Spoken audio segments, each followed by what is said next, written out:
The views and opinions expressed in this podcast are those of the individual guests.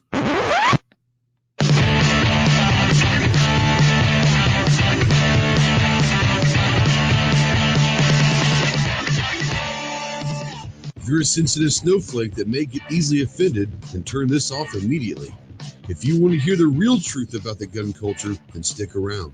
This is the Armed Citizen Podcast.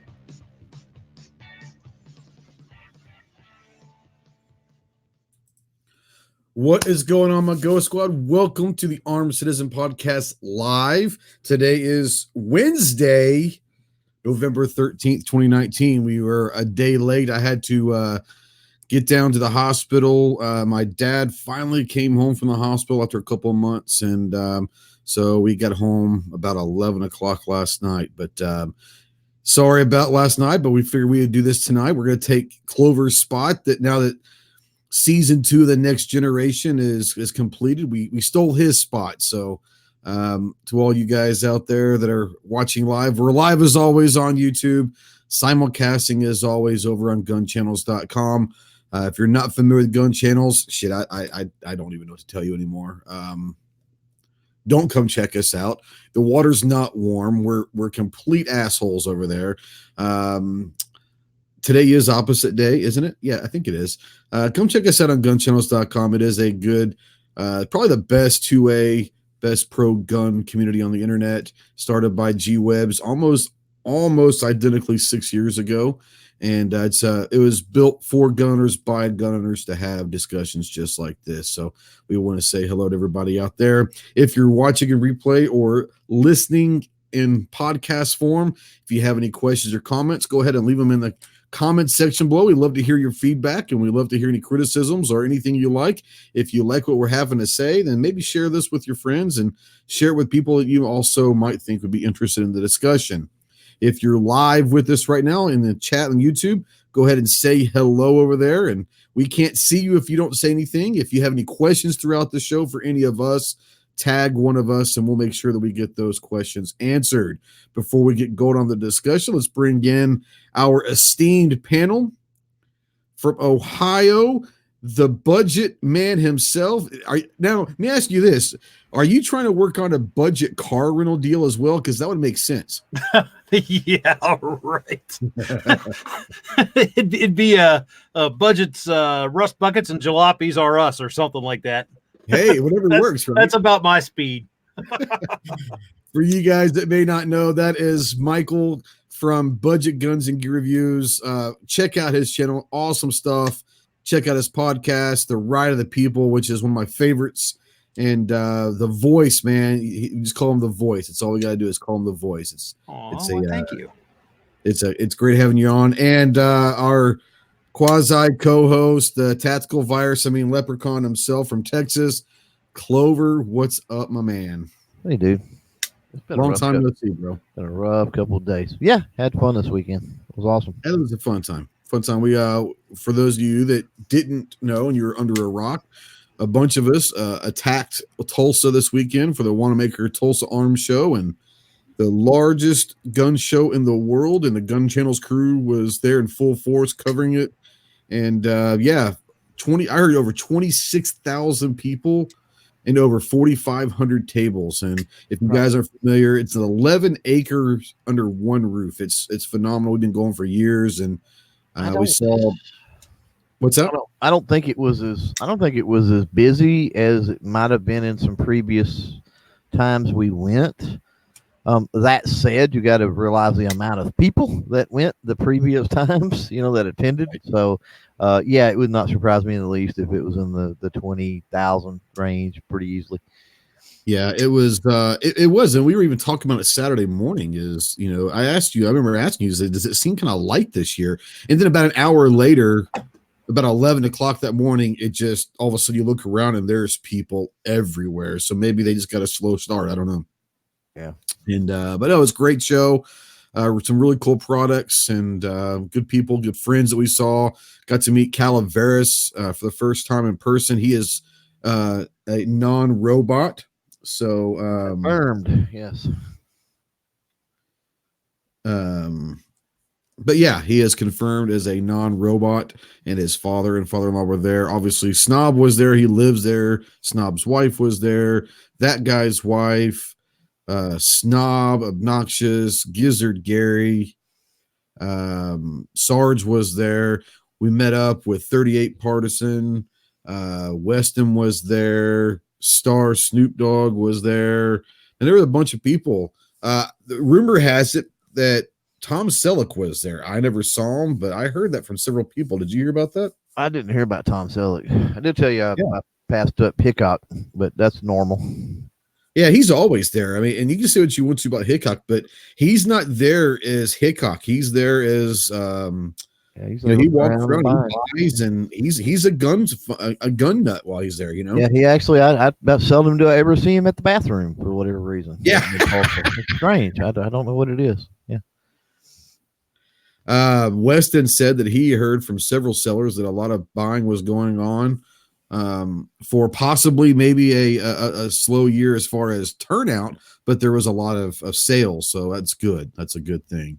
But yeah, so we're going to talk about tonight is ARs, and I know that ARs are always a fun topic to talk about, but this weekend I had a discussion with Calaveras and his father-in-law several times, obviously living in California, about AR and California compliance and building versus buying. And then Gary bought a parts kit this weekend, and the discussion's kind of going on of build or buy. And there's a lot of people that maybe new to the firearms, or at least new to the AR platform, or thinking about getting an AR for the first time. I think Star, she got her very first AR this weekend. So a lot of that was going on. And I figured this would be a good topic because there are a lot of people that will ask all the time. It's kind of like the AR-AK fight. This is the build versus buy. And obviously both of them have merits. Both of them have pros and cons. And so I thought what we would do is really talk about buying versus building ARs and talk about the pros and cons of each, and hopefully educate some people out there on the differences and all of that. Andrew out there asked who bought the Durkin kit. That was Gizzard Gary. Gary bought a 223 Wild kit, and I'm looking forward to seeing that video of maybe put everything together and the finished product. But if you want to check it out, I did put a video up earlier today on Durkin Tactical. And for the last couple of years, and Clover, this, there have been booths that for $3.99 you can build an AR there at Wanamaker. Sure. And you kind of go down this line and say, I want that barrel, I want that BCG, I want those handguards, I want that, and they put them together right there. Well, that wasn't happening this year. They had those booths, but they were already pre-assembled, and you really didn't get a chance to, I wouldn't say customize, because you only had a couple options of everything, but you weren't able to pick and choose. They were already pre-assembled. Right. But Durkin Tactical had some build kits for as low as $229, and they had 3 booths, if I'm not mistaken, and those things were packed. If I had to say, I would say that the Durkin booths were amongst the top visited booths in the show all weekend. I don't know. Did you have a good chance to go by there and see the massive crowds on Saturday with them? Oh yeah, they're always that way. They usually have multiple booths there. Yeah. Year in and year out, or it's twice a year, so you know what I mean. And yeah, they pretty much stay covered up the entire time. Durkin has got some good stuff, great people, small shop. And that's what's cool about the show is there's a lot of young, smaller, I guess you could call it, companies there that, I don't know, just haven't broken into the big time yet. Going to be interesting to see with Durkin. They've really come on the last few years. It's going to see if they come on like a Rainier Arms, or one of those that we're used to here in big, huge company. That's sort of how Rainier Arms started, was basically just a dude, family out of their house or garage or whatever. And now, Durkin Tactical, most people may not recognize that, but the vast majority of people recognize Rainier Arms, right? So sure. That's how you do it. So you look at, the business side of things, and I think their business model is good. They've got really good colors for their signage and their logo and their staff, which is mostly family, but their staff is polite and helpful and knowledgeable and all of these other things. So it's a great place to buy if you're looking for if you're looking for that lower end budget thing. And I know we'll probably get into that here in a little bit, but fact of the matter is, at the end of the day, my opinion on this, I guess, is that there's not a lot of difference between high end and budget, other than aesthetics and maybe reliability in really extreme situations. Yeah, you're talking about the possibility of maybe an upgraded barrel, upgraded triggers. Yeah, I mean, like but most of the guts and all that are gonna be a $300. I mean, $300, and you were in the military. I mean, and whatnot, and those weren't match grade rifles. Those weren't $3,000 ARs that you guys were using. Don't use ARs, but what I'm saying is, the parts are similar, with the exception of the fire control group, basically, right? And those parts are not altogether different than stock run of the mill stuff. It's not high grade stuff. All that crap goes to the lowest bidder and everything else with those military contracts. So people have this misconception for some reason that if you have a $300 AR, it's a piece of junk. You're buying a piece of junk, it's going to blow up on you, or all this, that, and the other. And it's like, not so much. Is it going to be accurate? Is it going to be prone to jamming if it's dirty or something like that? Sure, but you could get that with a more expensive brand anyway. That's right. Calaveras is out there, and Snob was saying that they had to go get more stuff shipped to them overnight.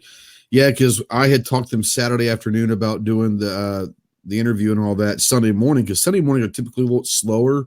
They're a little more quiet because people may be at church or whatever. So I said, I'll be there, first thing Sunday morning. Like, yeah, cool. So I get there about a little after 8. And Jamie was like, hey, man, can you give me like 30 minutes? We had to have some stuff driven down to us from the shop in Kansas that they had someone overnight drive down with more stuff. They had to box it up and all that because they had sold so much on Saturday. They had to get more stuff sent to them. And so I guess that's a good problem to have.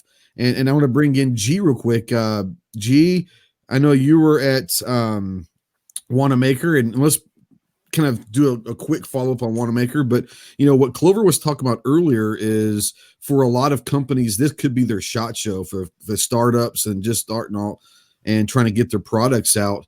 And I think that's true. I think that people that might not be big enough even to get to the next part of SHOT Show, I think Wanamaker being twice a year gives them an opportunity to get their products out. Did you see anything at Wanamaker that was innovative or a new product that caught your eye? No, but I wasn't looking for anything. Can you hear me okay? Yeah, I can hear you fine. Yeah, I wasn't looking for anything like that, so I don't think so. But I don't agree necessarily with that. Okay. You want to expand on that?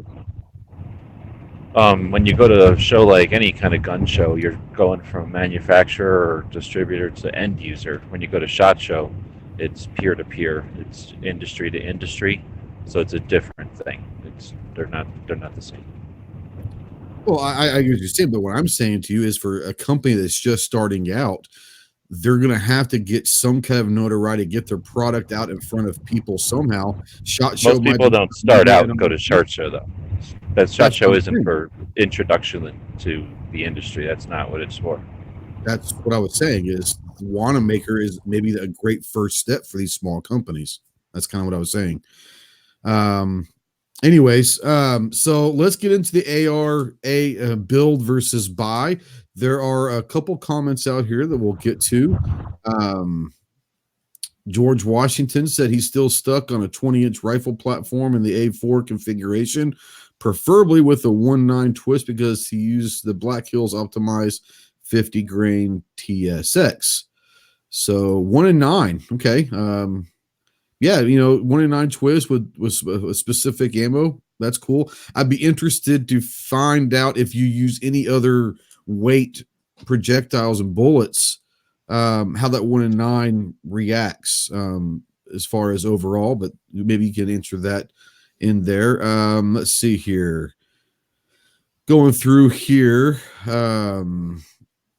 38 Super Partisan says building your first AR is always exciting. I get more satisfaction from shooting the one I built as opposed to one I have ever bought, and all of that. So let's kind of go through the room. Let's start with budget ARs. Have you built one before? I have assembled a lower receiver. I've taken a strip lower, put the fire control group and all that in it. I have not assembled a stripped upper, so I would say kind of halfway. Okay, sure. The ARs I've had, other than this KS-47, which isn't really an AR, but I digress. The ARs I've had, were both started out as Anderson strip lowers. Yep, poverty pony. I am Budget Guns and Gear Reviews after all. And I assembled the fire control group and all that stuff in it, and then just clapped on an already built upper. I think that assembling a stripped upper is going to be kind of next on my to-do list. And well, that and another strip lower, because I've got a couple strip lowers sitting around I'm trying to decide what to do with. So I'm really, it's interesting that you came up with this topic at this point, because I'm considering what to do with those and whether or not I should completely build it all the way. Well, we'll probably get into later on down the line, maybe some different build and caliber builds and all of that down there. I've got a couple texts. Like I said, if you want to text your questions, text to the number below. It's 530-364-4678, and we'll get those done. And now, Clover, I know you've built several, so I'm not going to ask you if you built, but I want to sit there and say, have you ever bought an AR, or have you built all of them when you have? Very first one was bought, a DPMS Panther years ago. And yeah, bought it, still have it, still runs great.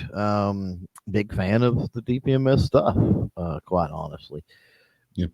But yeah, everyone after that has been a build, because it's easy to do. I mean, it really is.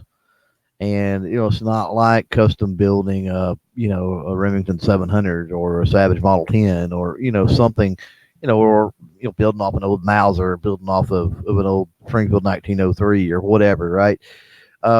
It doesn't require any machine work. It doesn't really require any special tooling and things like that. I mean, you need some punches and a hammer and a vise, and right. Sure, it makes it go together easier and with less of a risk of damaging a part if you have some of the proper tools, to do it. But it doesn't take a lot. I can remember using a big pair of channel locks at one time to put handguards on, instead of having the handguard tool.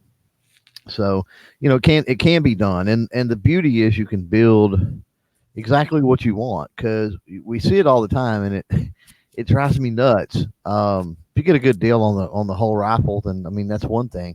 But you see it all the time where people will buy a rifle, and maybe even if it's a budget, even if it is something like you're talking about, where they'll buy that kit, and then the next thing you know, they replace the grip and the handguard and the flash hider, and I'd rather have this barrel or this stock or this buffer tube or this safety switch or mag release or trigger guard or whatever it might be.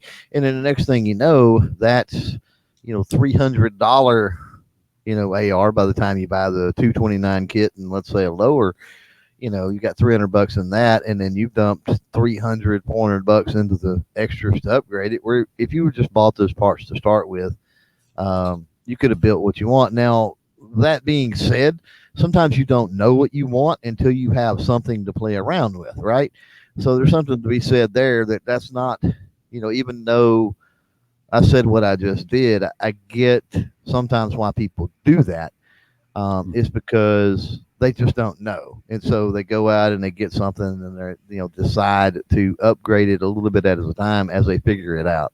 Well, there's another side to that too. I mean, not only is it that you might not know exactly what you want or might need or want to change, but you might know exactly what you want, but you want to start shooting now. So you get the base model, and then over time, add to it as your finances allow.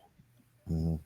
Well, my theory has always been, if I want a base model, sure, get the base model, but then, keep the base model and then build the nicer one, on top of it. Well, and a lot of people will sit there, and the thing that I'll hear the most is buy your first one. If you've never built one and you've never had an AR, buy your first one. Kind of get to know the workings of an AR and all that, and then from there on build. Now, I'm going to be honest. I've got 7 or 8, 9 ARs. I've never built one. I was going to build one last Christmas with my daughter. A lot of stuff happened. Didn't get around to it. I've never built one. All the ones that I have are manufactured by somebody else, and I'm still looking forward to mine. Now, I'll say this is, for me, this is just me. Until I build my first one, I think I'll probably be hooked at that point. But right now, I enjoy buying like an M&P Sport or a Core. I've owned several of each. And because I think they're both really solid frames and chassis. And then from that point, I'll like to drop in triggers and all of that. So you can modify and get them how you want them. A lot of people sit there and say, well, it's a lot easier and probably more cost effective to build it up from the scratch. And I'm sure it is. I haven't gotten to that point yet. And I hope to in 2020 to build my own. But right now, all of the ones that I have are all pre-assembled, and I bought them. I want to bring G in and kind of start talking about. Let's just take, for right now, we're going to take the buying side, buying ARs, and for people out there that might be new to the game and all that, what are, in your opinion, what are some of the pros and cons of buying?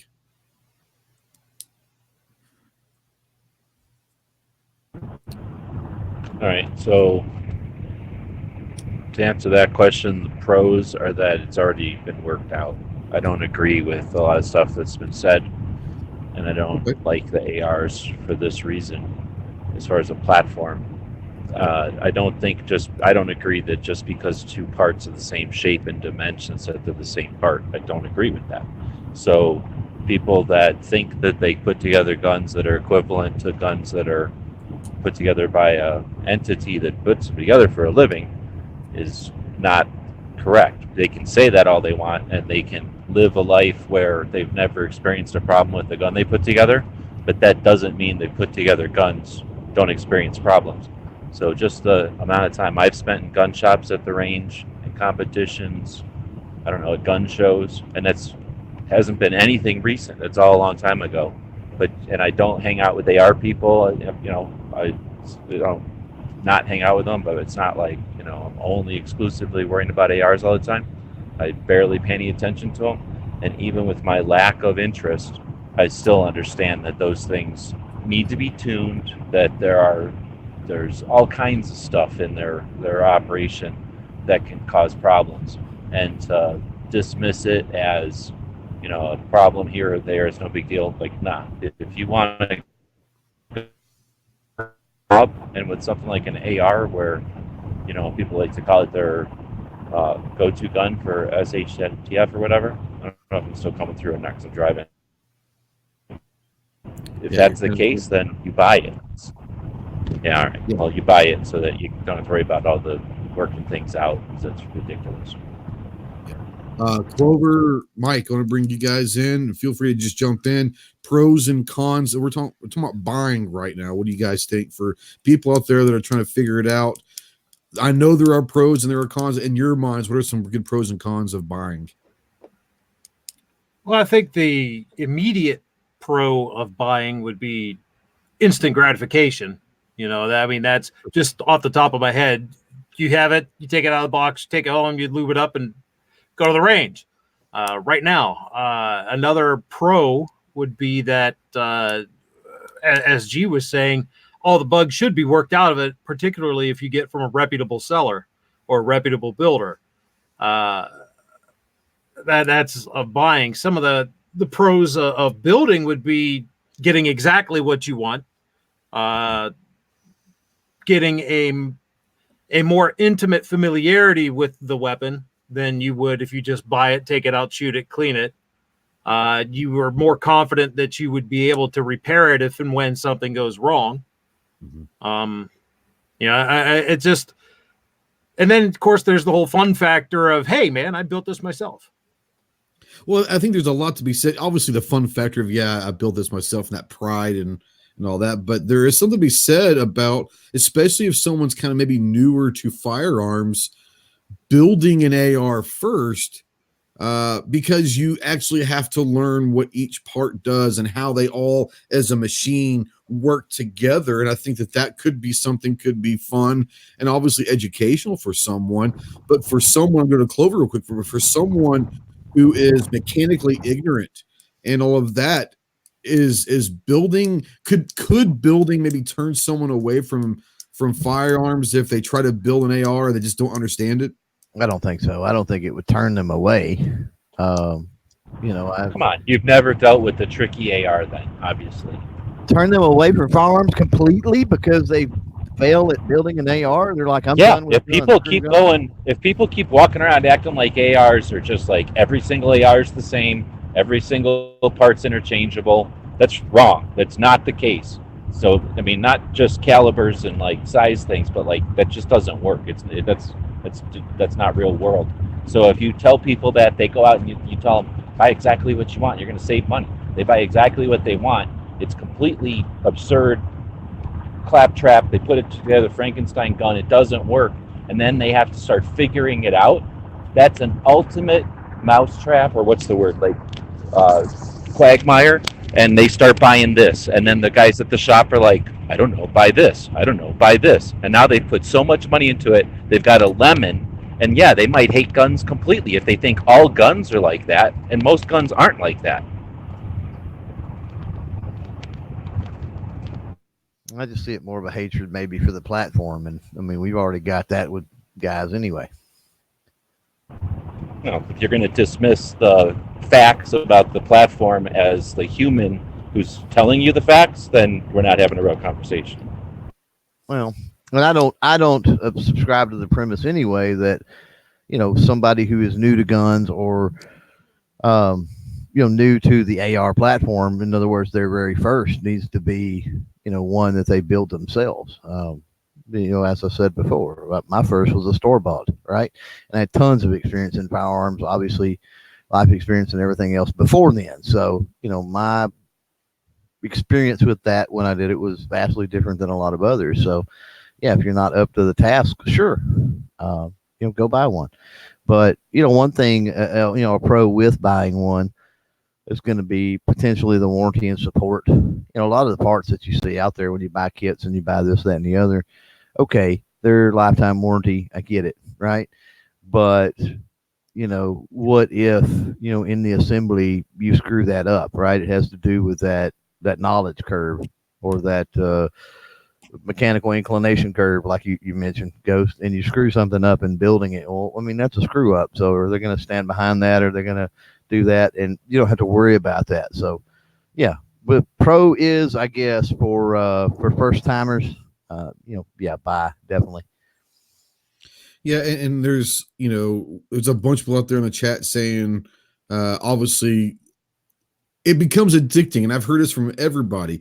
Once you build your first, you'll never buy again. And I don't know if that's true, but I will definitely say that the vast majority of people that I talk to about it say once you start building, you will build the vast majority of the ARs that you'll get your lifetime. And I think a lot of it maybe because of the customization. For those that are worried about budgets, if you've got X amount of dollars, or you've got this idea of what your AR wants to be, but that if you go buy it, it might cost you $1,000, and you're not going to be able to get that until you've got that $1,000. Well, if you build it and you've got $50 here, $100 or $200 here, over time you can accumulate these parts and not have to buy it all at once. If you're building, you can get exactly what you want, and within the budget and time frame that you can afford to do. And I think that there's a lot to be said about that. where, like I said, for me, it's a couple different reasons why I've never built one. One, there's several. I'll say the first one is I'm lazy. Let's be real. Two, I am mechanically ignorant. Literally, I missed 4 questions on the ASVAB. All 4 of them were mechanical stuff. They said I could have any job I want in the Marine Corps except for being a mechanic. I could not do it. They would not allow me to do it. 3 is I am extremely impatient.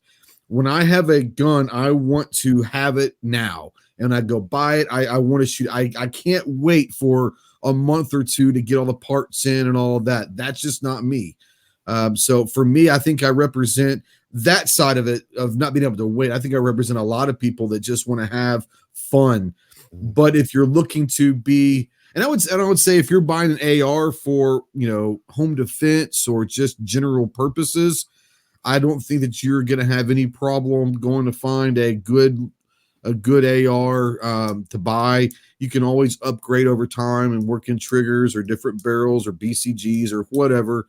You can do that whenever you want. But if you're going to do, like, I'll say this, when I was doing a lot of competitive shooting, there were a lot of 3-gun stuff that within the same time that we were doing IDPA. And I don't recall, if I did, it was because they had done some other work on it. I don't recall ever seeing a store-bought AR in 3-gun. I would say that everyone that I saw, everyone that I talked to, probably built their own. And I don't know, you guys, is that something that is common in the competitive realm? It's going to be, if they don't build their own, it's going to be a niche manufacturer, right? You're really not going to see competitors out there. And I'm generalizing. I'm not saying there's not any. I'm just saying it appears that most of your competitors in the AR platform outside of something like a service rifle competition, because with a lot of those, there are specific parameters on that rifle, right? So a lot of those shoot, like Colt, for example.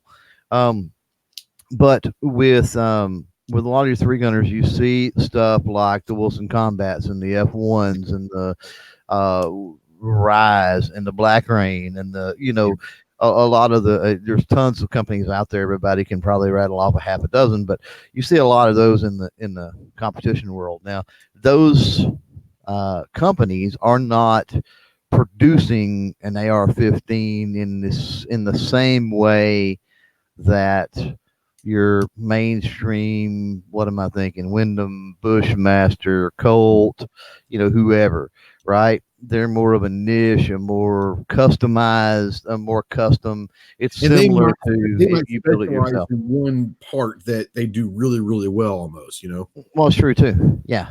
But they're gonna spend a lot of time. It doesn't have to do. They're not doing just a ton of cost analysis. They're looking at it from a competition standpoint. A lot of those companies, particularly F1 is the one that comes to my mind when I'm thinking about it.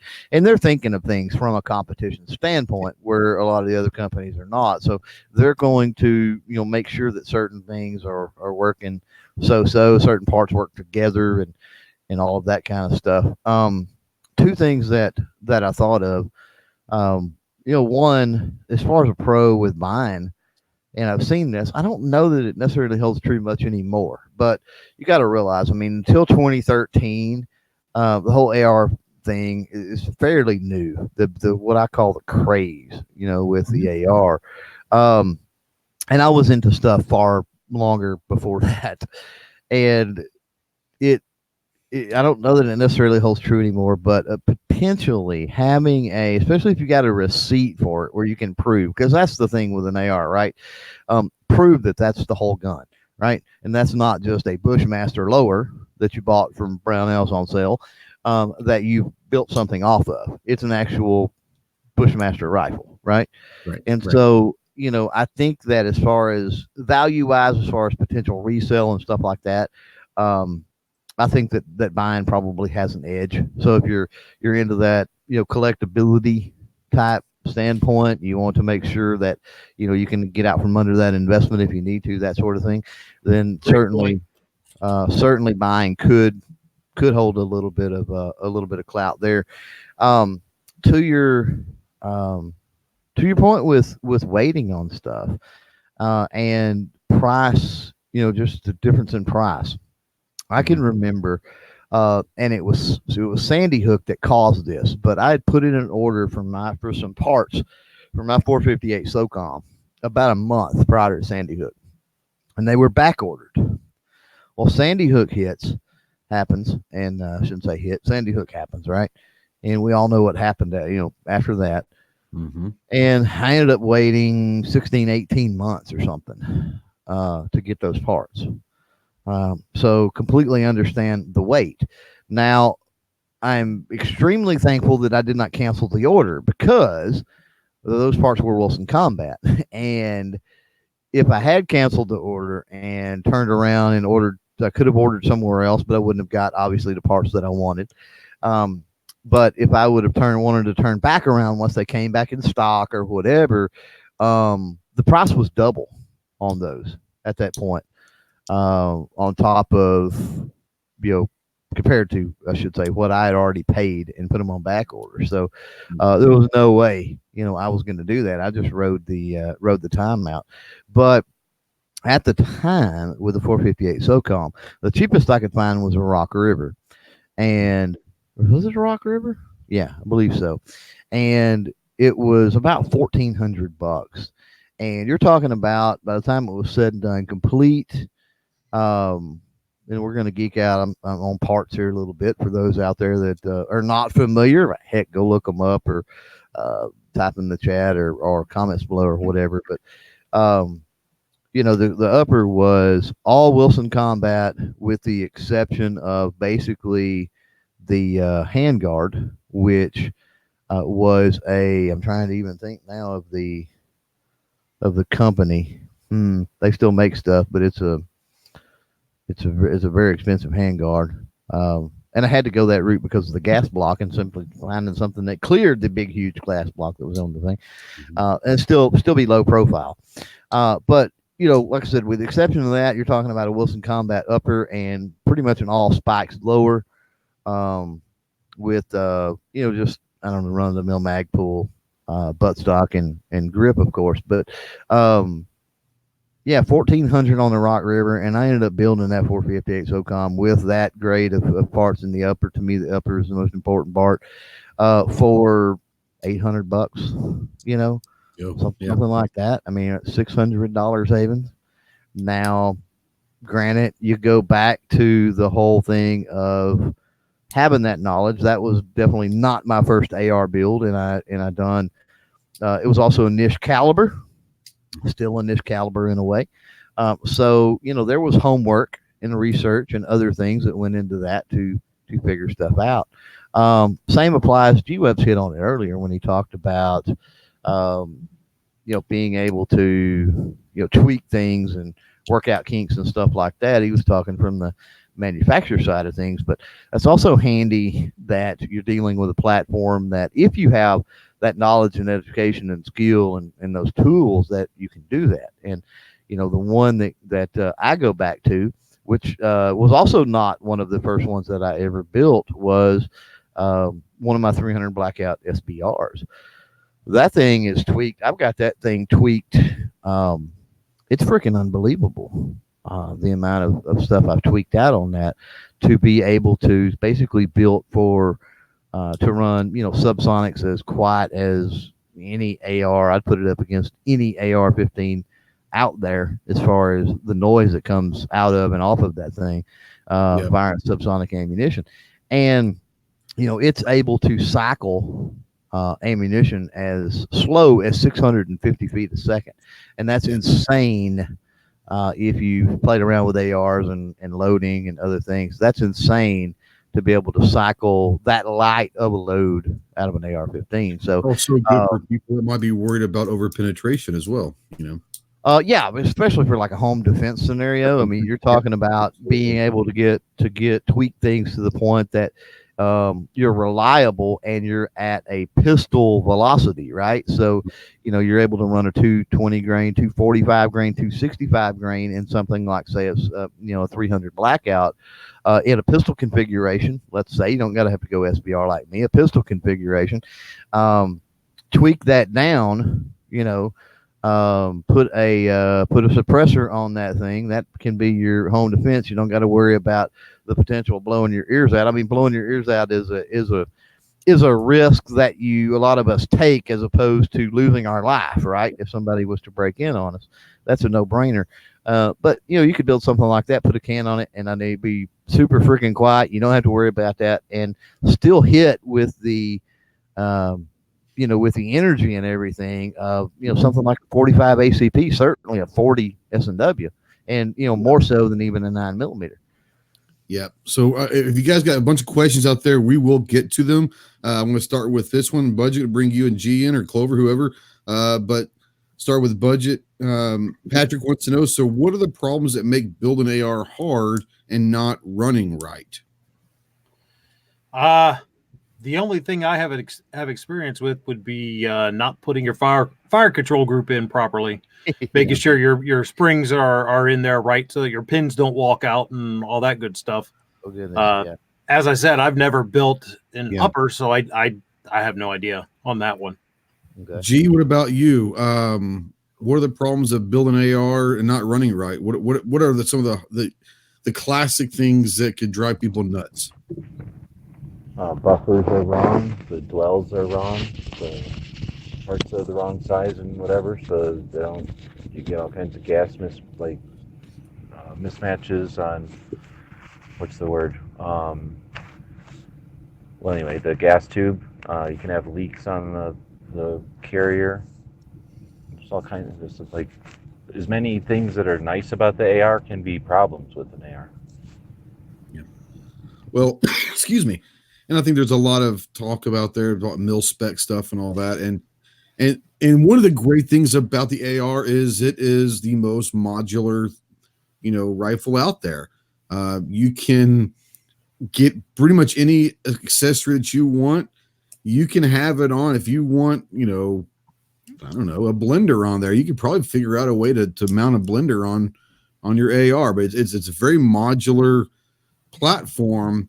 And a lot of people are talking about mil spec, this, that, and the other. Well, the problem with that sometimes is when you have mil spec parts and they're all supposed to be the same, they're not everything is going to work with every other configuration. So even though it says mil spec, it may not be, it will fit, but they may not work. And Clover was someone earlier, you might have a couple components that just don't work well together.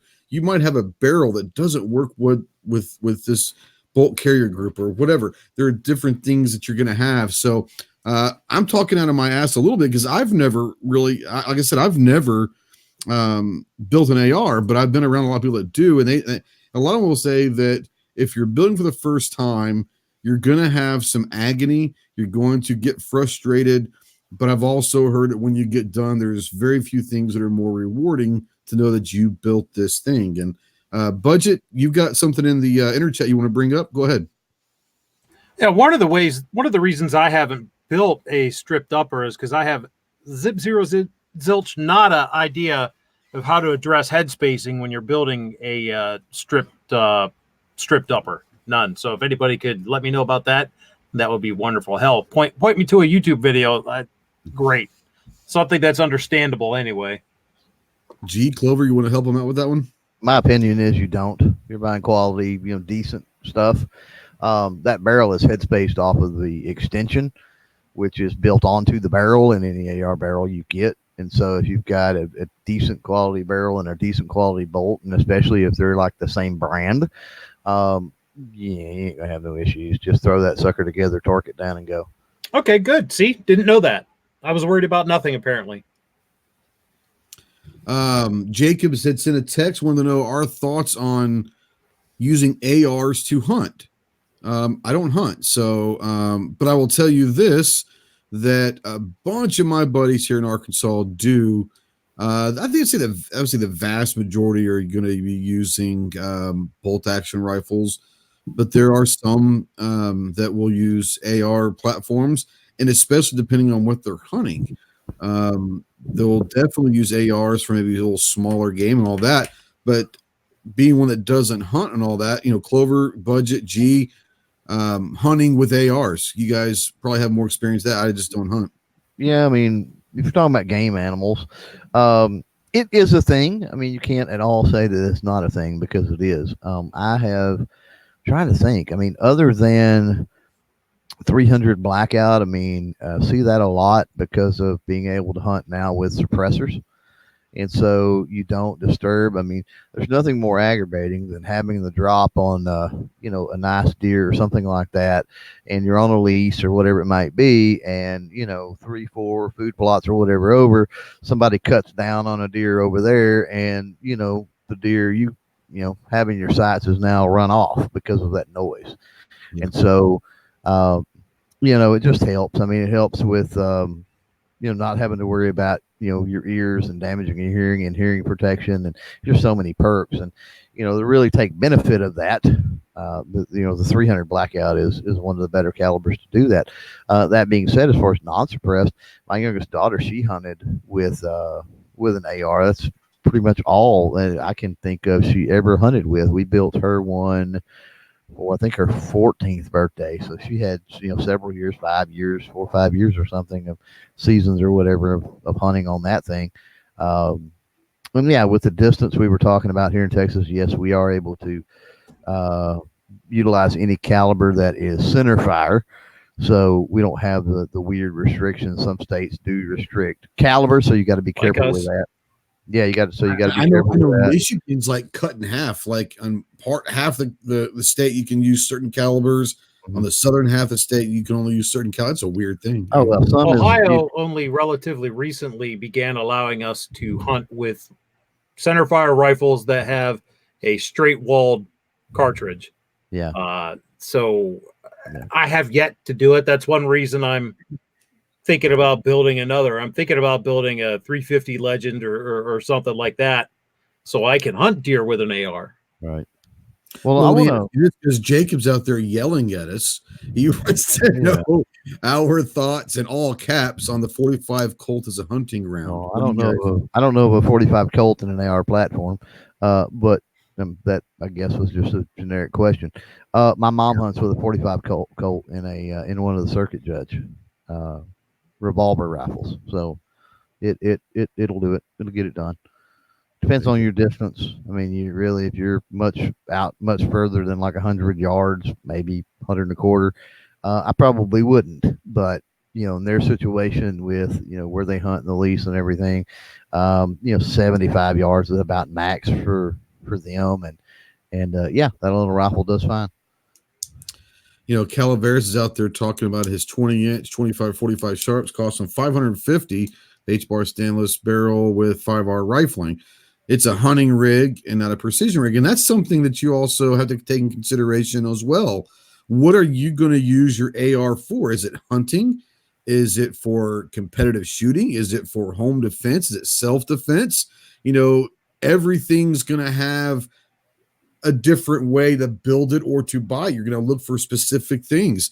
You can go in, and if you're going to be competitive shooting, you might be looking at a $300-400 drop-in trigger, because you're going to have to get, that 2.5-3 pound trigger pull for that competitive shooting.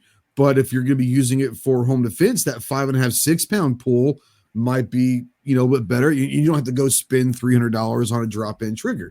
So there's all sorts of different things that are going to play into that decision when you're either buying or building. So that's obviously going to be something big that you got to think about, is what are you going to be using it for? Let's see here. Anything? I want to elaborate. I want to elaborate a little bit on a couple of things. You jumped over me when you were talking about the problems or whatever. Well, hell, you spoke for 35 minutes. Well, I mean, I thought this was the AR chat, and I'm here to talk about ARs. But okay, then go ahead. My bad. Let's do this. All right, you have the floor, sir. Both G-Webs and Budget absolutely spot on with the issues they mentioned. I'll talk about G-Webs first. Was gas issues. Yeah, 110%.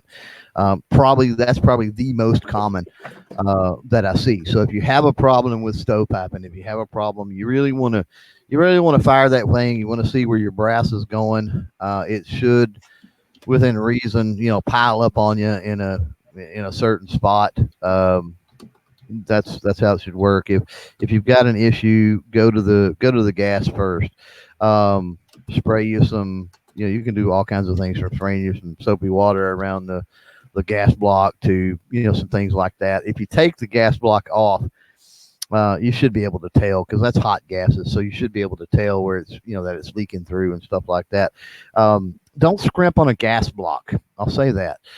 And be mindful of, because we're talking about building. So I'm going to give some points specifically to building. Now, this also could apply to a store bought that you're having issues with that you don't want to send back. You want to tinker with and fix yourself, which negates the whole warranty thing, the warranty pro I mentioned earlier. But, yeah, double check those gas blocks. If it's a screw on, I would highly discourage a clamp on gas block. And personally, I don't like a pinned on gas block, although a pinned on gas block is probably the most effective and the most reliable way to do it. Most people do not even remotely have the skill to be able to drill that barrel and do what they've got to do a pinned on gas block. You've got one shot at that. You got to have proper equipment and yeah, if you've done it a bunch of times, yeah, it's no big deal. But if it's only your second or third AR or something to build, then it can get hairy real quick.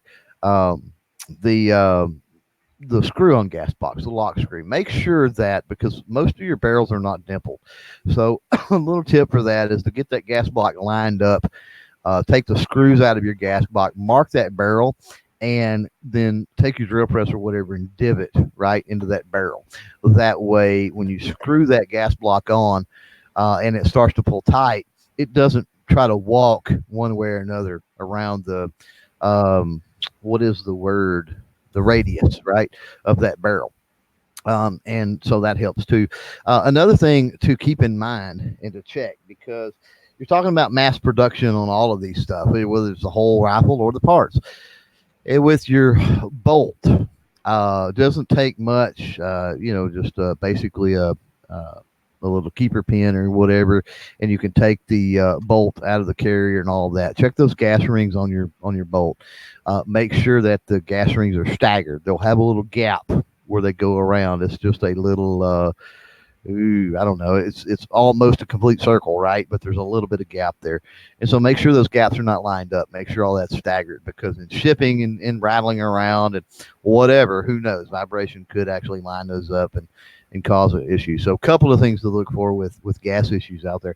And into budgets, thing where he was talking about the trigger pin. I had an instance one time I threw one together here. So for a buddy of mine, it was an extreme budget build, and this was back in the day. And I think between used parts and donated parts and a lot of other things, I think I got him into his first AR-15 for like $350, and that was amazing, an amazing price, especially at the time. Not a big deal now, of course.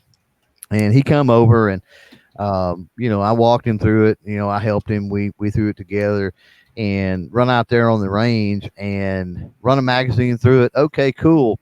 I grab a hold of it, throwing in a magazine in, and about 3 rounds in, it ran away with me. And the trigger pins had walked. If you're using stock pins on that, keep in mind, if you pay attention to those, you'll notice they'll have grooves, and they have grooves for a reason because the springs right in those grooves to help keep them from walking. Now, is that foolproof? No, it's not foolproof. Springs get weak and whatever, so it happens. If you can pick up no walk pins, or if you use like a drop-in fire control group, right? Something from a what am I thinking? Hyperfire, or somebody like that, then that's going to eliminate that problem. But just wanted to elaborate on both the issues that they were talking about. Sure. Specifically. I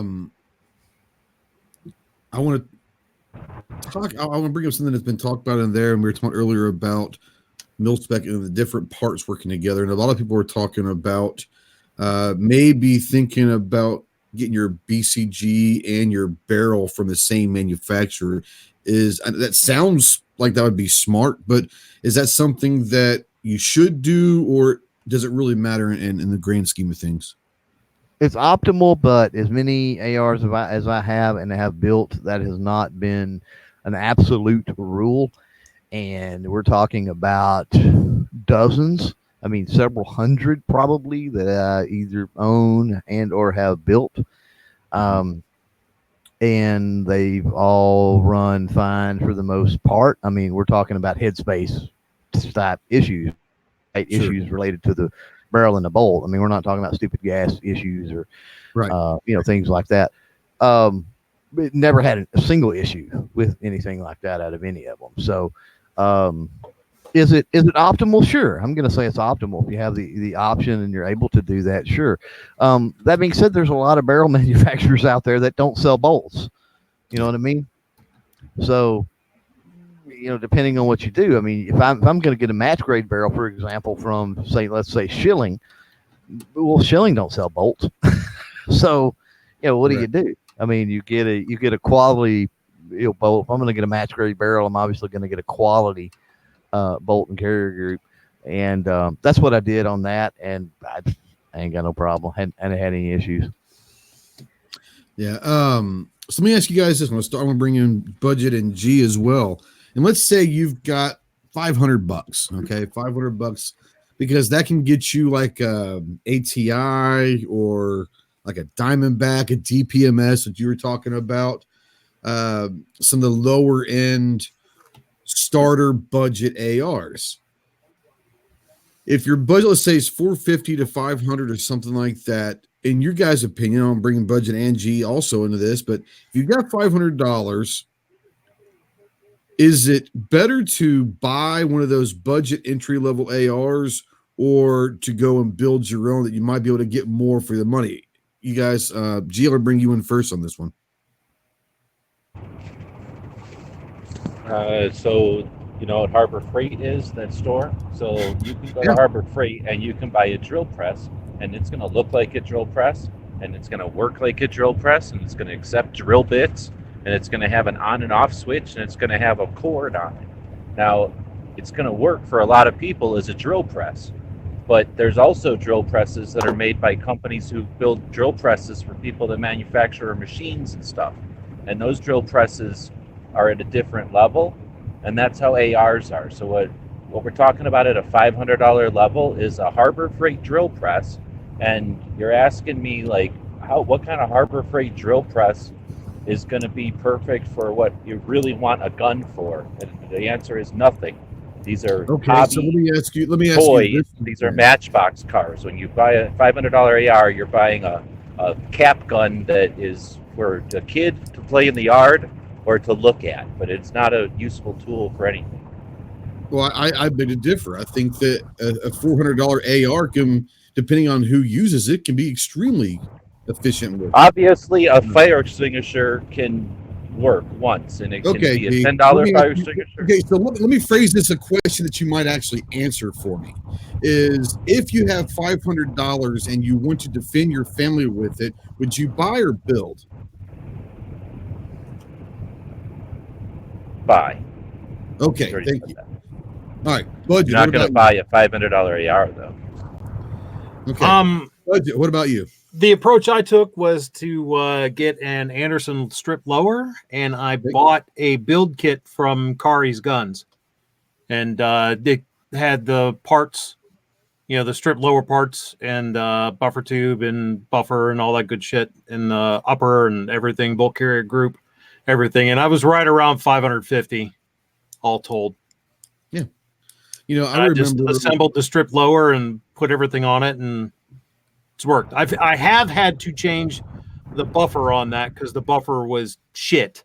And I had to get a good buffer input in it, but since I put the good heavier buffer in it because it was a bit over gas, it was a pistol. But since I did that, it's ran fine. And it's this time of year with Black Friday coming up, and hell, most companies are doing Black Month. It seems like all of November is now you're getting deals the whole month of November now, but you're going to have deals. I remember last year, I want to say, I don't remember what company it was, which website, but they had like a Bushmaster for like $299.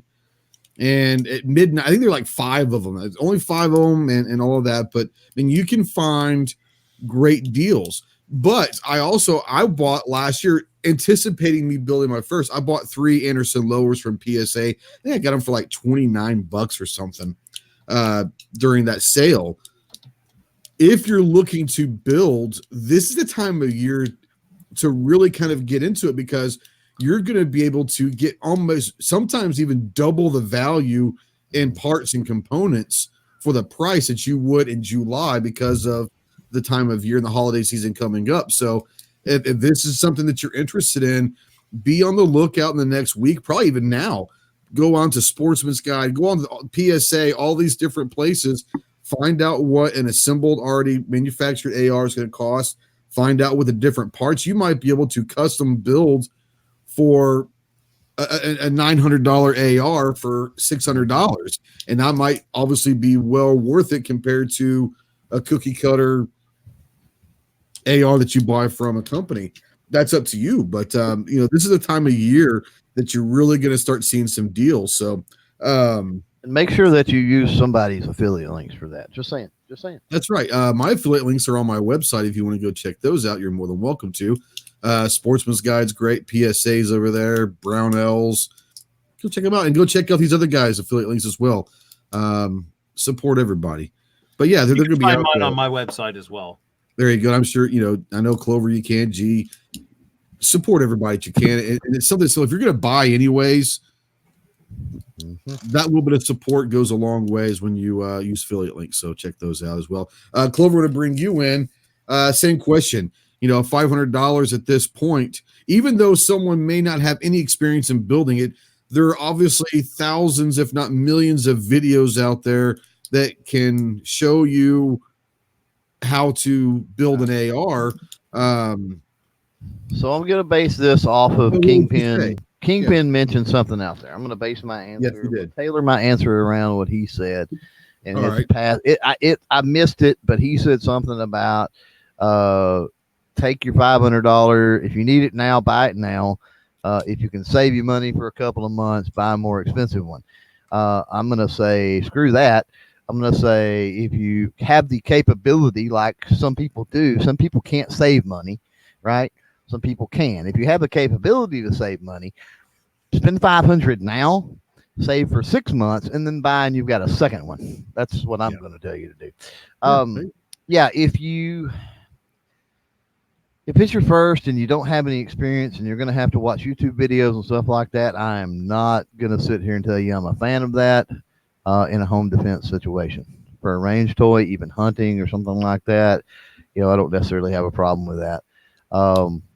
But you're talking about the time it takes. You're going to get the parts in, the time it takes to research everything, the time it takes to build it. And that's something that if you need in your house for home defense. Now, if you have something else for home defense and you're looking at maybe switching over to that, then maybe. But if you're sitting there defenseless, go buy one. Just get it, Get it done. Get something in the house. That said, I'm not a fan of 5.56 or 223 for home defense inside the house. I just think that I'm totally biased, and I'm okay with that with 300 blackout. I've been 300 blackout a long time, and I don't see that changing anytime soon. And 300 blackout, with the exception of the barrel, is the exact same thing. So super easy to, swap a barrel on anything that you could buy, or with a build kit even. And switch over to that 300 blackout. You're able to then, because you don't need, a small projectile with blazing fast velocity or anything like that inside your house. So take advantage of that and go with a little bit slower, heavier round. It's going to deliver a little more punch, I think. Yeah, and people that know me, you make fun of it, and that's okay. But I'm a big fan of PCCs, and I like 9mm carbines for inside the home. One, you get to share ammo with your handgun if you carry 9mm, and sharing ammo in a home defense where it's might be real easy to stockpile. I like 9mm in for the house. And you hit on it, man. Especially this time of year. Yeah, I would not be surprised if you could find a 9mm or 45 ACP in an AR for that type of money. Absolutely. Show just out there says you can get a 475 BCM upper, throw in a $75 BCG and an arrow lower in a parts kit, and you'll be in around $700 out the door for a true battle rifle. That's pretty good. That's pretty good. $700. You're probably looking at the same quality of at least, maybe $1,000 rifle with those parts. So once again, it might be one of the cases that it might be better to part things out. Especially different companies are running different specials at different times for whatever reason. You can pick up here. Like I said, if you don't need it right here and now, and you've got a little bit time to accumulate different parts and all of that, I would probably say that building is the way to go. I have not built one. I'm really looking forward to. I've got pretty much everything I need, but I've got a couple companies that are throwing in some stuff for like a trigger and stuff like that. So I'm looking forward to this build, and it is going to be obviously it's going to be a 9mm. It's going to be a PCC. Well, I see home defense as being a very specific situation that is contingent upon that individual and their home, and a lot of different things. So when you talk about the aesthetics and the features of said, home defense firearm, whatever it might be, honestly, certain people might require certain things, right? For some, a pistol brace may work. For others, they may, like the comfort and the flexibility and everything else, that the SBR offers. So they may want to go that route, which, that's, if you do a Form 1 right now, it's about 6 weeks out, which is not too terrible. That's if you build, right?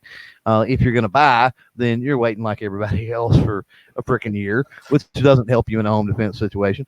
But, barrel links, hand guards, right?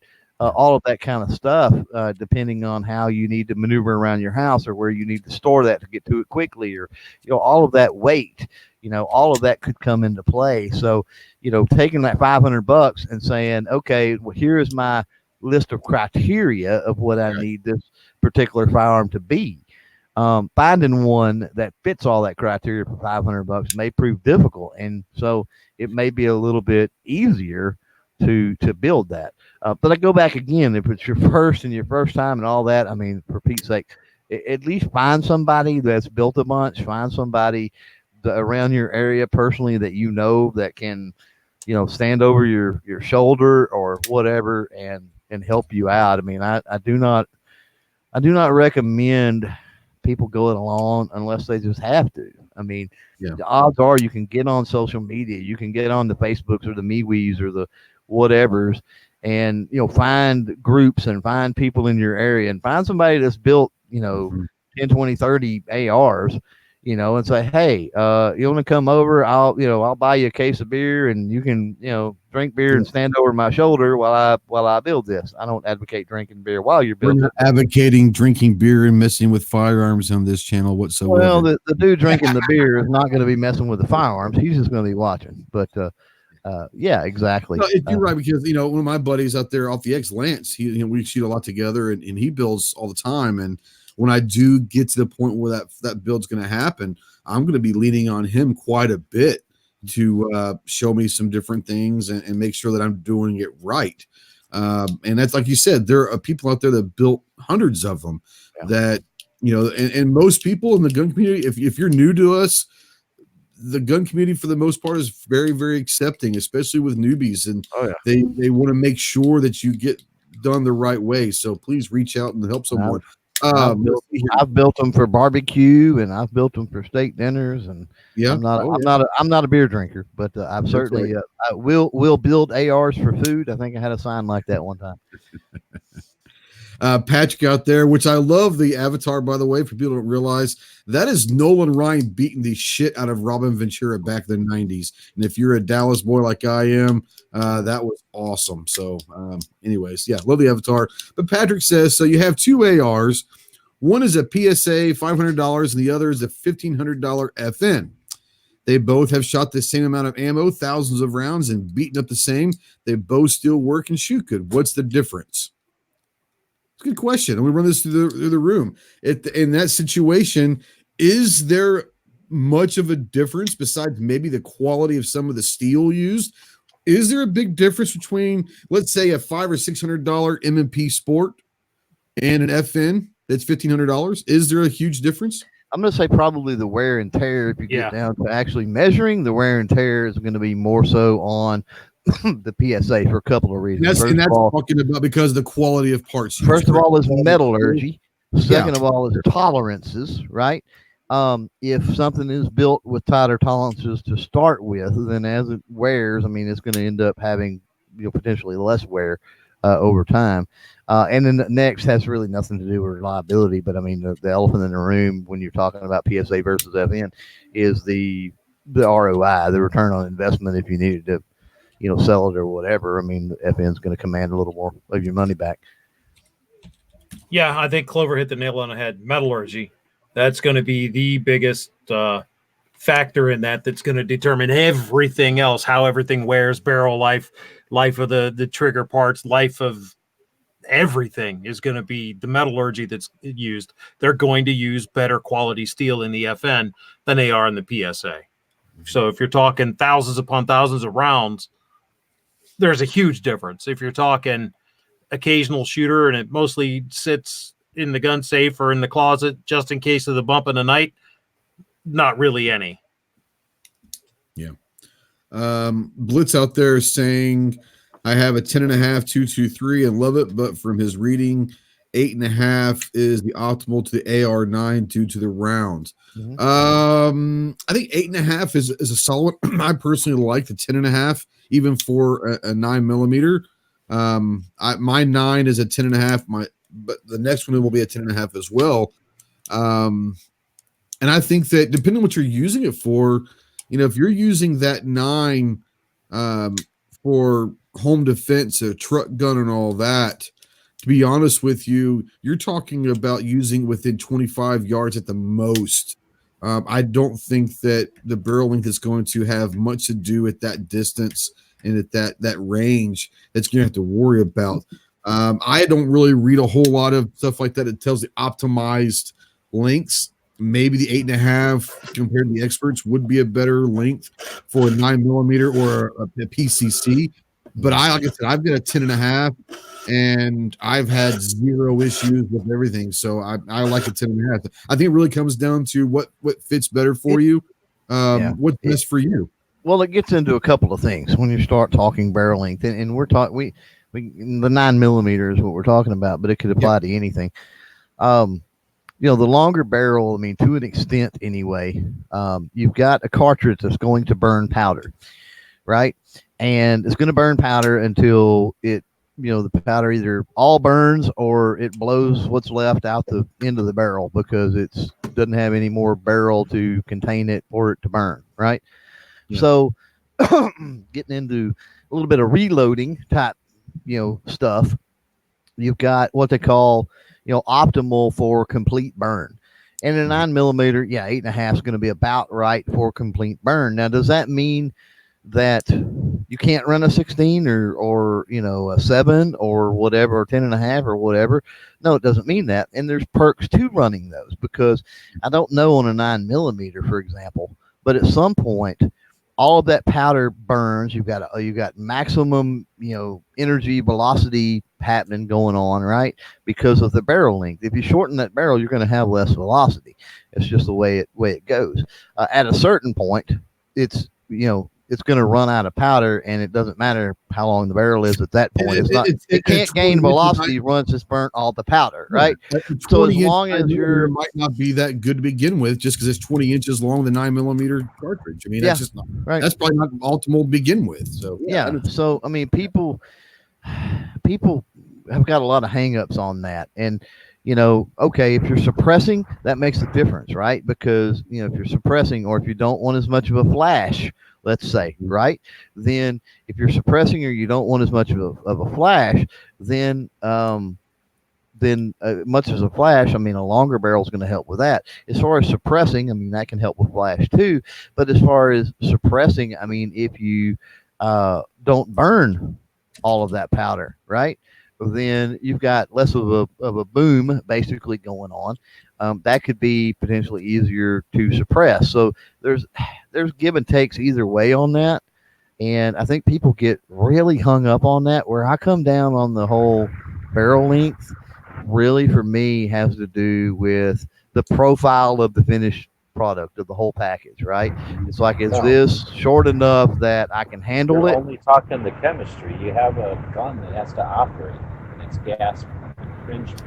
So that means that you've got to have enough power coming out of the barrel into the gas block wherever you put it. So you can't just take a 16-inch barrel and put a gas block wherever you want on there and still have an operating. You don't have an infinite amount of counterweights in your buffer. You don't have an infinite amount of springs. You don't have an infinite amount of everything else in there. So you've got standard components. You've got standard weights, and you've got the pressures that are coming out. You've got back pressure. So if you put your gas block too close to a muzzle, then it's ineffective because you lose all your pressure out the front. You can't just take an AR platform and say, oh, it's easy to swap parts on it, therefore it's an easy gun to monkey with. Assembling a gun is not gunsmithing, and you haven't been listening. I don't even know if I'm coming through anymore. Yeah, we can hear you're you. fine. So you can't go to somebody who's assembled 25 guns successfully that operate, that cycle and that work, right? That go to the range and work. That's not the same as an armorer who gets guns back from war and has to get them back into operating condition. They have to go to war and come back. And that's not like some pinnacle. That's just somebody who has to deal with guns that are of mil spec that have to go to war. Mil spec is more than a dimension. You can't have over tolerance or tight tolerance and still be mil spec. That doesn't equate. Mil spec is more than just dimensions. It has to do with the process and the quality of the material. There's so much going into this that you guys are overlooking. That's why it's difficult to talk about inexpensive ARs being equivalent to anything other than matchbox cars. Well, I will. Yeah, I mean, first of all, and Pete mentioned it out there when we're talking about specifically the 9, that's blowback. So, but then, G's right when we're talking about particularly the rifle calibers. The thing about that is I don't think we're talking about people building an AR where they're turning their barrel and shouldering for the gas block and doing all of that kind of stuff. I think they're buying ready to go drop in barrels. And, when they do that, the barrel, the gas profiles are going to be set. Now, does that need to be, does care need to be taken into consideration with what type of a gas profile that you're going with versus the type of ammunition that you're going to be using? Sure, absolutely, without a doubt. But typically across the board, pistol length on 300 blackout, and let's say, and mid length or carbine, I should say, on 5.56, typically will get it done. And the amount of barrel after the gas port is, I'm not going to say it's irrelevant because it's not, but it doesn't really come into play. I mean, it's up until you get to that gas port. That's the important part. That's how otherwise you don't have back pressure. You put a gas block right at the end of a barrel like a dissipator, you don't get a good reliable gun.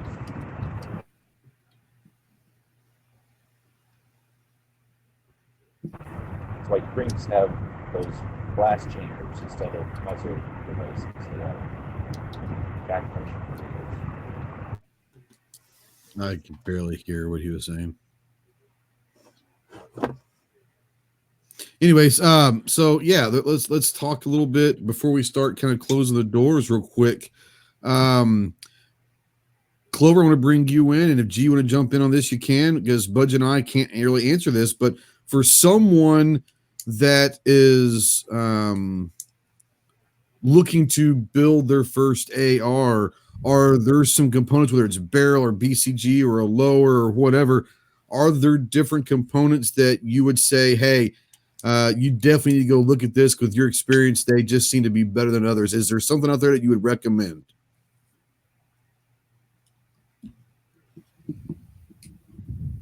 Yeah, I'm Nope. here. I was waiting on G. Yeah. Go ahead. One thing that I was going to actually mention this earlier, Okay. because it come up. You mentioned the ATI, and I think maybe that's where it sparked this. There are obviously polymer lowers out there, right? And there's polymer uppers too. You're crazy in the head if you even consider a polymer upper. The amount of polymer uppers I've seen that have had problems. I mean, just think about it. Think about the violence and everything that goes on in the hot gas and everything else. Who's right there in that upper. Just stupid, silly. Smith & Wesson made one. DPMS made one. We're talking about out of the box, right? On lowers. I do have a couple poly lowers. I've never had a problem. That being said, they're not, one of them is a bench rifle. One of them is basically a hunting setup. They're not things that get thousands of rounds put through them and things that are getting beat around all the time. They are New Frontier poly lowers. I've got a buddy that's got a Plum Crazy, which is from way back in the day. People out there that have been into it for a while may know what I'm talking about. He's got a Plum Crazy poly lower, and we're talking, good Lord, I don't even know, 10 years ago or something. Yeah. That he had that. Still holds together, still runs fine.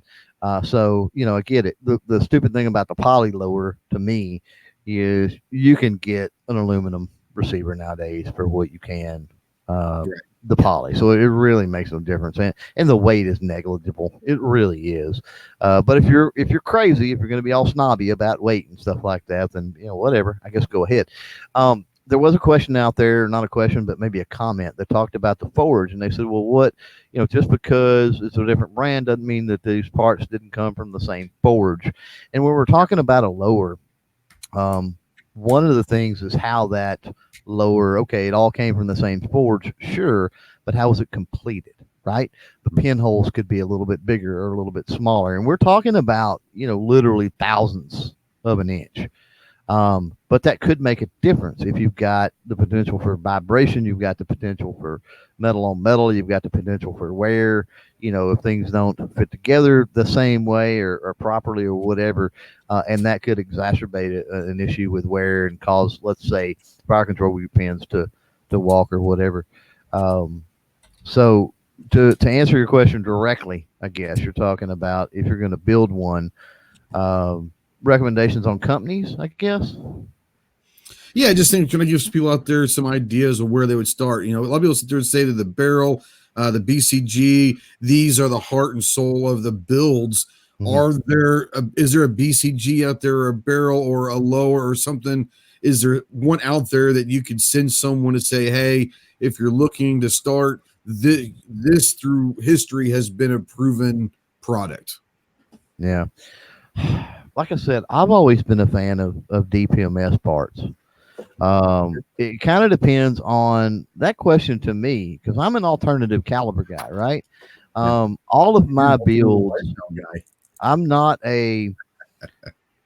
one of those that buys 6 build kits all exactly the same and builds them and puts them on a rack, right?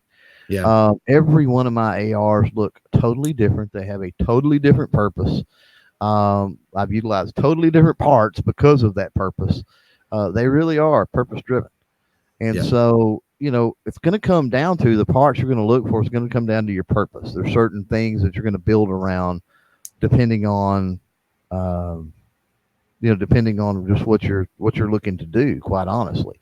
If you want lightweight, for example, you may want to go with a thin, pencil profile barrel as opposed to, obviously a heavy, stainless barrel or something like that.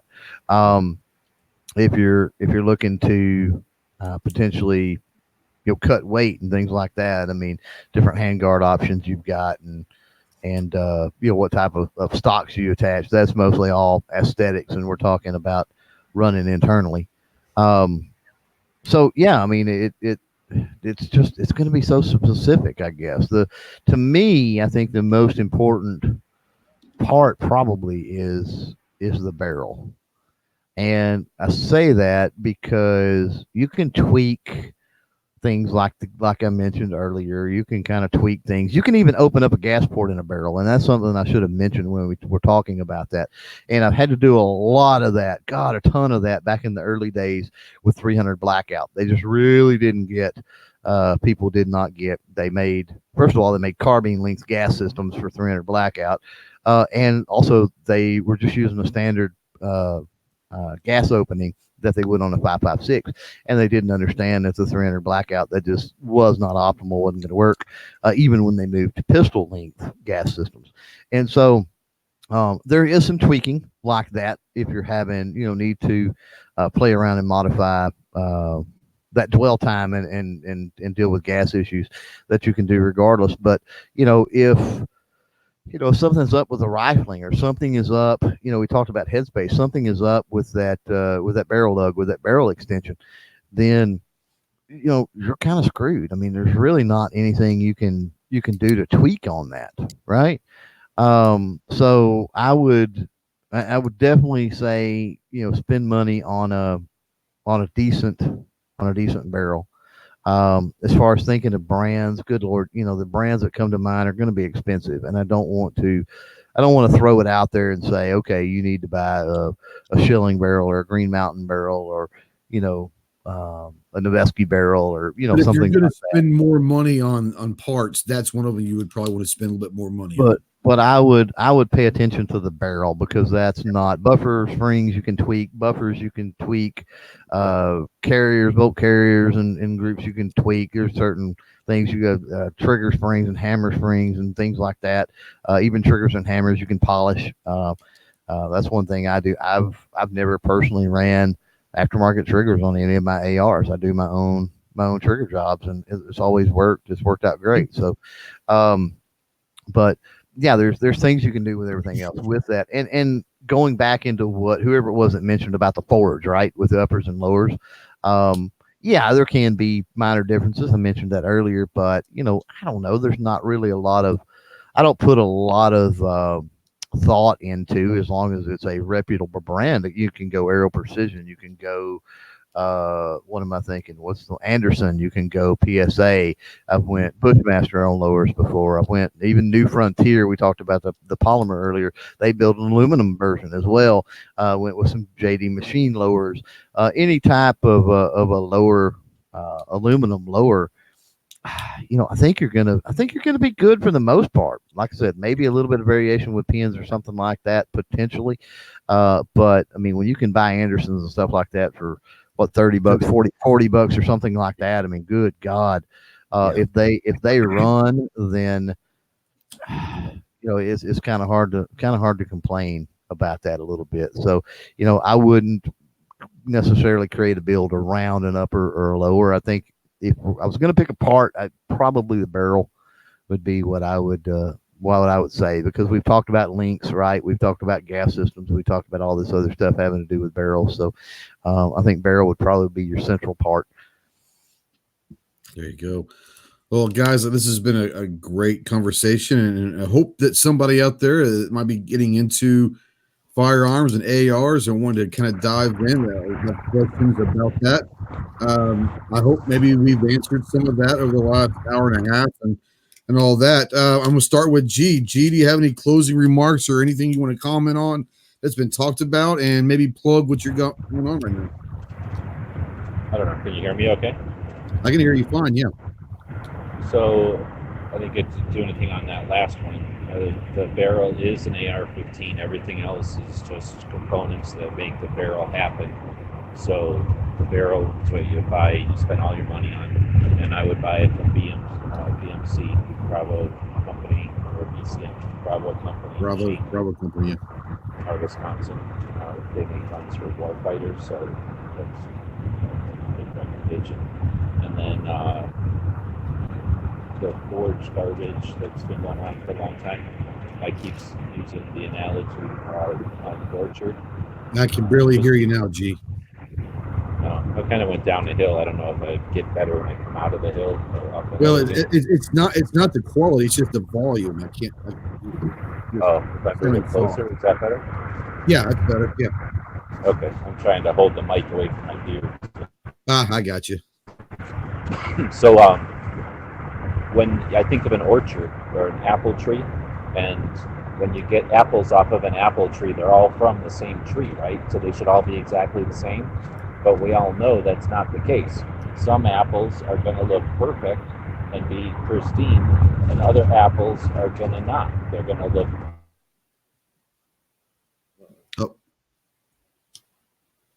bad, but they're going to look, their apples are going to still taste horrible. All right. Oh, okay. Budget, do you have anything that you want to, I think the highway got G. Do you have anything that you want to touch on? And if when you ever get done with that, go ahead and plug what you want to plug. No, I don't really have anything to really add to that. I would, I don't know. To me, I think it's really a close second between the barrel and the bolt carrier group. You have to make sure that the BCG is put together right. If it isn't, then you'll have all kinds of problems. But that's stuff that can definitely be tweaked. I guess if you got a crap barrel, you just got a crap barrel. There's nothing you can do about it other than replace it. So, hence, I think it's pretty much a tie on that one. As far as my plugs, I think everybody out there knows where to find me. Those who don't, you can catch me here on YouTube's at Budget Guns and Gear Reviews. On Facebook, Instagram, Twitter as Budget Guns and Gear. Same over at Gun Channels. I think it's Budget Guns and Gear over there. That's about it. www.budgetgunsandgear.com. I really don't have anything to plug other than my show on Fridays. There you go. The Right of the People, where we use the first to defend the second every Friday night, 11:30 p.m. Eastern. Talk about Second Amendment related news and current events. And started at the end of every show, we give self-defense shout outs, feature a couple stories of people who've used firearms to defend themselves during the week. And lately started a new segment called Moron of the Week for, someone who said something incredibly stupid, Second Amendment related during the week. I bet you've got plenty of people that they're up for those every week. Good Lord, yes. Yeah, guys, go check out Budget. He does great review videos. Also stuff he's working on some outdoor stuff as well. But yeah, The Right of the People is great podcast. One of my favorites that I listen to. When I can, I'll jump on. I don't get a chance to jump on very often on Friday nights, but it's one of my favorite listens. So go check that one out for sure. Enrique, he says, sorry, late to the show is a great topic, but yeah, you're just getting here just in time, my friend, just in time. Clover, anything you want to follow up on, close out with, and then go ahead and get your plugs in. No, I mean, it's been a great conversation. I've enjoyed this one. Hopefully everybody else has. I will encourage anybody listening to, again, I said it earlier, but touch base with people that know what they're doing. Don't shy away from building your own. I mean, it's just like building anything else, or doing your own plumbing, or doing your own carpentry work, or working on your own car, or whatever. I mean, there's benefits to it, obviously cost benefits, but also kind of learning something new, and it gives you a better idea and understanding of how components work. You can watch YouTube videos and read about it and everything else all day long, but until you actually put it together and see how things go together and stuff like that, it opens up a whole new world for a lot of people. So, don't shy away from it either. And I think, everybody needs to own at least one out of the box, I think. But building them is not an issue either. For plugs, I'm trying to get caught up coming out of Tulsa, obviously. For those that don't know, I'm not going to go into it all, but it's been one thing after another. Hopefully that gets lined out, and maybe next week I can get back on schedule and back on track. But yeah, that sucks. I told Budget earlier. I called him. I had some issues I had to let him know about, and I told him, I'm like, it's almost like I should have just stayed in Tulsa. I think it would have been better off. I'd have just called the person that owned that house and say, hey, we're going to live here from now on. It may have turned out better for us. I don't know. But yeah, great show. Thanks for the invite. Yeah, no problem. So am I coming through okay?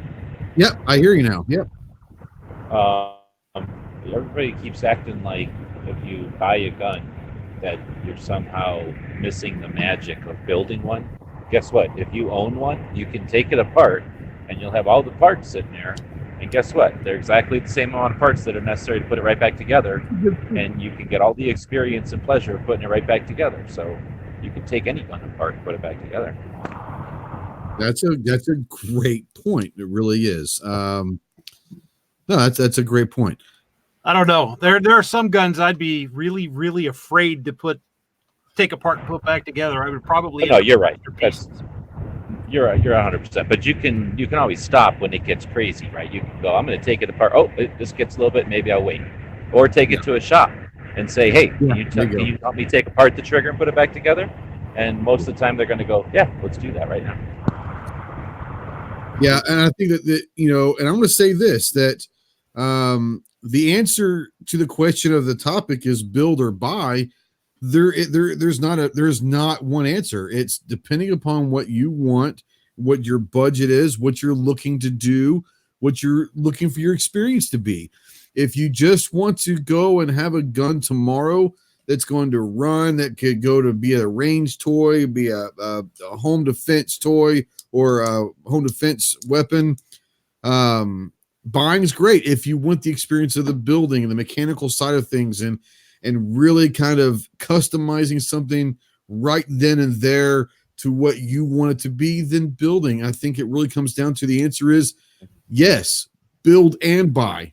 Buy one, build one, have as many as you can, and buy some and build others. So I think that it's really going to be a personal decision. I don't think you can go wrong either way. There's something that we didn't touch on real quick. That was the definition of the word build, quite honestly, because I see people that buy complete upper, complete lower, 2 pins, snap it together, and they go, oh, I built my AR. See other people like Budget mentioned, he's never built an upper, but yet he put one together, and I built an AR, right? It was a complete upper. He built a lower, he snapped them together. And then you got people that literally take the accumulation of the total of parts, and they put the entire thing together, assemble the entire thing, right? So you've got these varying levels, and that plays sort of what G-Webs was talking about too, is, you can kind of experience it a multitude of different ways. And I think that's what's cool about the platform. Yeah. No, and I love what Gio is saying is regardless if you buy it or not. Like I said, all of mine I've got, 9 or 10, somewhere in there, but they're all bought. I didn't build any of them, but I'll say this is, I love what Gio was saying is about going home and taking those apart, because you are going to learn about the mechanics of that. You're going to learn where parts are supposed to go, this, that, and the other. And there are great, you can buy them anywhere on the internet.